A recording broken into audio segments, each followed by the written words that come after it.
Fala galera, tudo bem com vocês? Vocês estão ligados nessa história do padre Júlio do Rio Grande do Norte, que não é o padre Júlio Lancelotti, e vazou na internet o áudio de quase 18 minutos da mulher traída, do padre e do moço que traiu a mulher com o padre? História confusa. Vamos falar então sobre esta história. Roda a vinheta.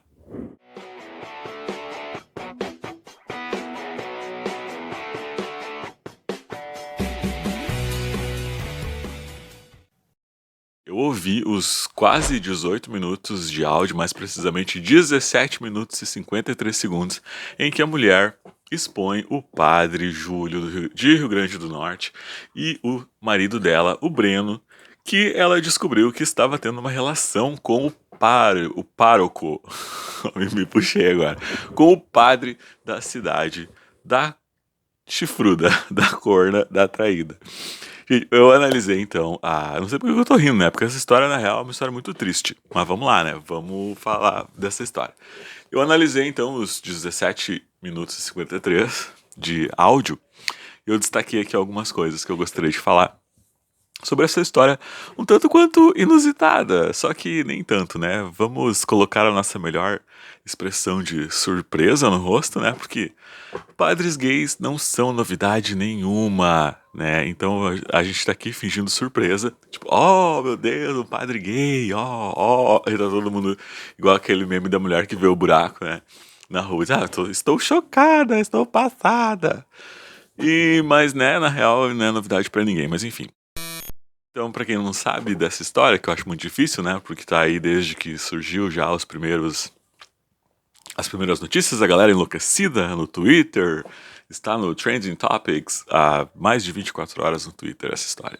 E aí, tá todo mundo falando sobre isso. E aí, galera, eu assisti então, né, como eu já havia dito antes, eu ouvi os 17 minutos e 53 segundos de áudio em que a mulher chama o padre que inclusive foi o padre que celebrou o casamento dela com o Breno. Então o padre, para quem não entendeu a história, é assim, ó. A mulher descobriu a traição do marido com o padre que casou ela e o marido. E aí ela resolveu confrontar os três, colocou os três para conversar e confrontou os caras, o padre e o Breno, o marido, né, dela, a corna, o padre gay e o marido confuso, vamos colocar assim. E aí ela confrontou os três. E aí muitas coisas desse áudio me chamaram a atenção, assim, que acho que vale a pena a gente destacar. Vamos falar então. Ela chamou os três pra conversar, né? E aí ela começou a esmiuçar a relação assim que eles tiveram, né? Eu achei estranho assim por a riqueza de detalhes pela qual ela se prendia, né? Então ela perguntou coisas do tipo: teve sexo anal, teve sexo oral, teve carícia, penetração.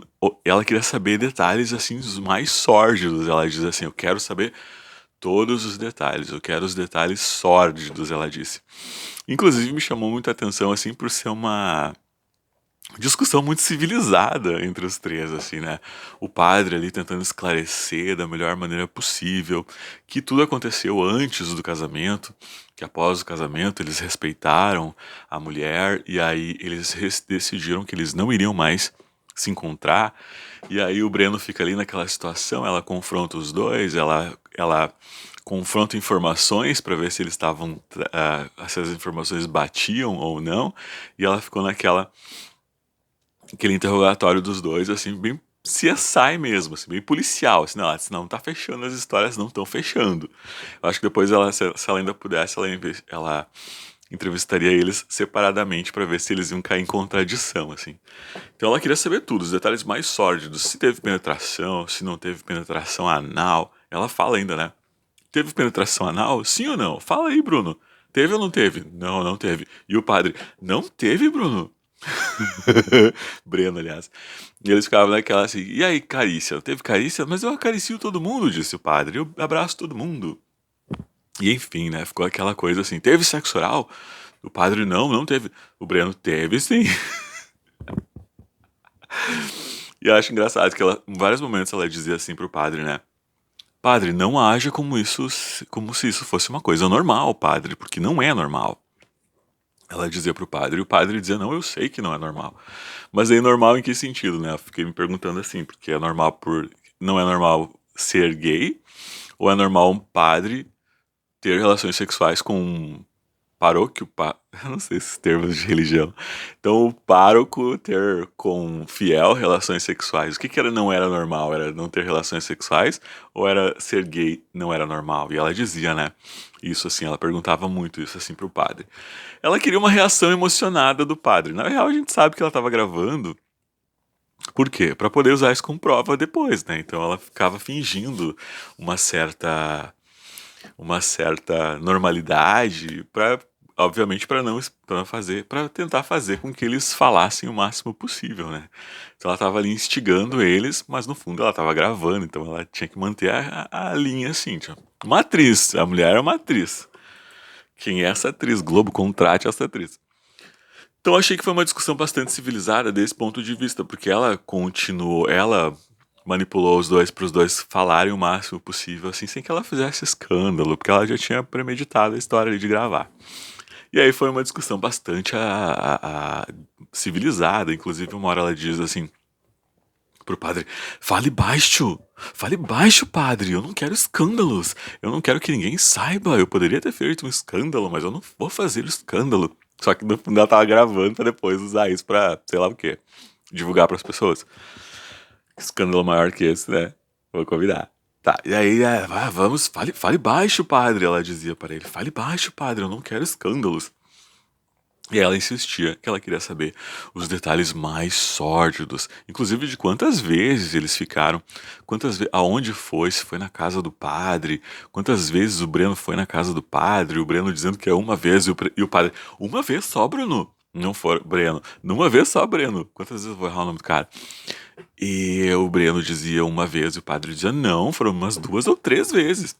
Né? E aí qual a importância disso, né? De questionar essas coisas, de confrontar os dois. Claro que ela queria depois, né, se armar de argumentos para poder, sei lá, expor os dois, talvez humilhar os dois, ou até, sei lá. Então, gente, ela falava assim, e o padre falava assim, né? Ah, e a gente se confessou. Então a gente se confessou e agora a gente foi perdoado. Eu tenho um pouco de ranço de religião por causa disso. Né? As pessoas aprontam, fazem horrores, depois vão lá, né?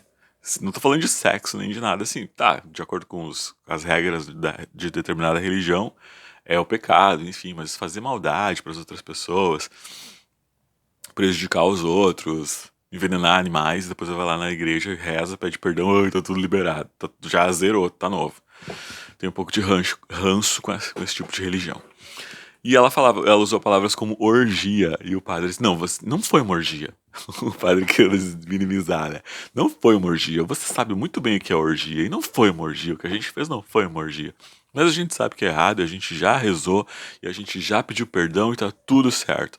O Breno, inclusive, também rezou, se confessou, pediu perdão e disse que tava tudo certo, que não ia mais acontecer por respeito a ela. E ela dizia, que respeito, padre, da onde? Você transou com meu marido, você fez o meu casamento, você transou com meu marido. E ela dizia assim, eu acho engraçado que uma hora ela dizia assim, não foi só com você, padre. O Breno já me trai com homens, ó, há muito tempo, só eu que não sabia. De repente o padre achou que tava rolando uma coisa mais íntima entre eles e tal, mas não, né? A mulher, esposa, marido, diz, né? Meu marido já me trai com homens há muito tempo, há mais de 10 anos me traindo, ela disse. Meu casamento é uma farsa, ela dizia para ele.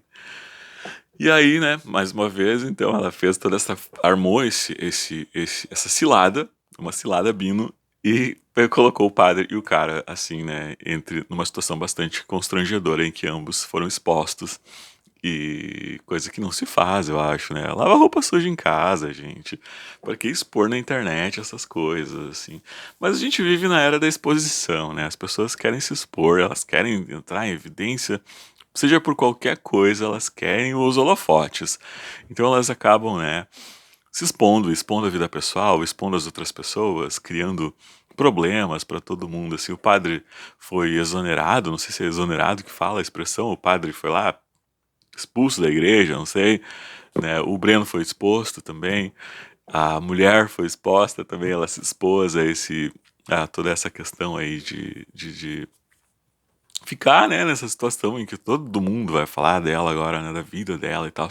Separa, gente, conversa ali, né, separa e tal, né, tipo, esse negócio do padre também, padres serem gays, né?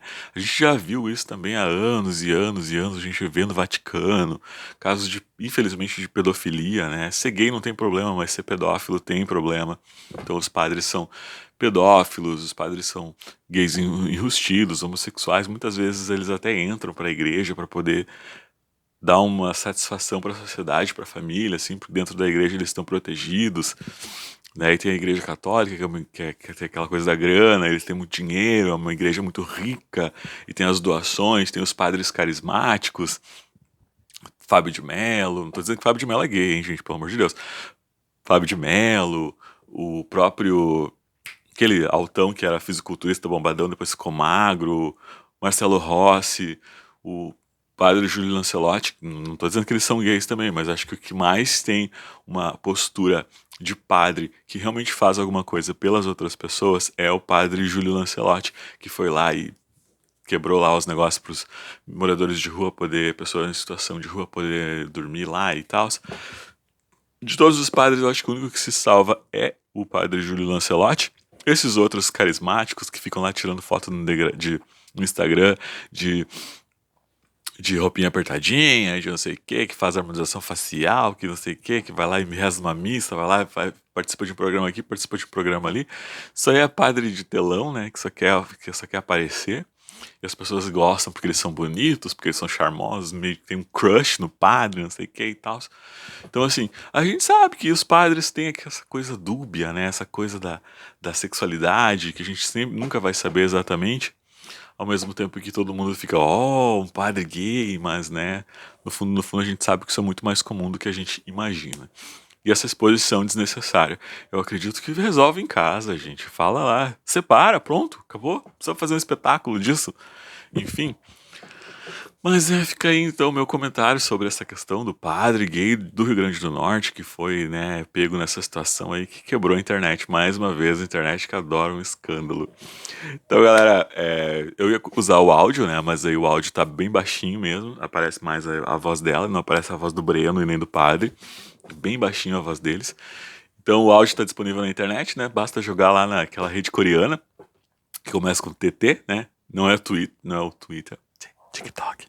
Busca lá o áudio que você vai ouvir o áudio na íntegra, os 17 minutos e 53 minutos de pura exposição e pagação de mico. Muito obrigado por assistir. Eu vejo você no meu próximo vídeo. Tchau.